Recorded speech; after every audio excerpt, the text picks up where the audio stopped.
नमस्कार दोस्तों, आज मैं आपको ज्येष्ठ मास में जल के दान की महिमा की कहानी सुनाने जा रही हूँ। बहुत पुरानी बात है। एक गांव में एक सेठ जी रहते थे। सेठ जी के कोई संतान नहीं थी। सेठ जी की पत्नी दिन रात पूजा पाठ करती रहती थी। सेठ जी बहुत ही धनवान थे, किंतु संतान न होने के कारण दोनों पति पत्नी उदास रहते थे। सेठ जी के घर में कई वर्षों से एक नौकर काम करता था। सेठ जी उस पर काफी भरोसा करते थे। एक दिन सेठ जी को परेशान देखकर उसने कहा, मालिक, आप बच्चे के लिए बहुत परेशान रहते हैं।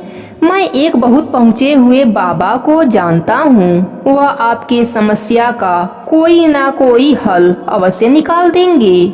यदि आप कहें तो मैं उन्हें किसी दिन बुला लाऊं। सेठ जी ने कहा, मैं तो निराश हो चुका हूँ, पर यदि तुम्हें लगता है कि इससे कोई फायदा होगा तो उन्हें जरूर बुला लाना। कुछ दिन बाद नौकर साधु बाबा को लेकर सेठ जी के घर आया। साधु बाबा ने सेठ जी और उनकी पत्नी का हाथ देखकर बताया कि बेटा, आपके किस्मत में बच्चे का सुख नहीं है। उनकी बात सुनकर सेठ जी और उनकी पत्नी दोनों रोने लगे। सेठ जी ने कहा, बाबा, कोई तो उपाय होगा। मैं अपनी सारी धन संपत्ति देने के लिए तैयार हूँ। तब साधु बाबा ने कहा, बेटा, धन दौलत से संतान का सुख नहीं खरीदा जा सकता। तुम्हारे पिछले जन्म के कर्मों के कारण इस जन्म में तुम्हें संतान का सुख नहीं मिला। सेठ जी ने पूछा, बाबा, हमसे पिछले जन्म में क्या भूल हो गई थी? तब साधु बाबा ने बताया, तुम पिछले जन्म में एक मंदिर में पुजारी थे। उस समय तुम्हारे घर में एक कन्या ने जन्म लिया था। पुत्र न होने के कारण तुमने उस कन्या से हमेशा नफरत करते रहे। जब वह कन्या 5 वर्ष की हुई तब वह बहुत बीमार हो गई। तुमने उसका उपचार नहीं करवाया और वह मर गई। भगवान की दिन रात पूजा करने के कारण तुमको इस जन्म में धन वैभव की तो प्राप्ति हो गई, परंतु तुमको पुत्र पाने के लालच के कारण एक कन्या के मृत्यु का पाप तुम पर लगा है।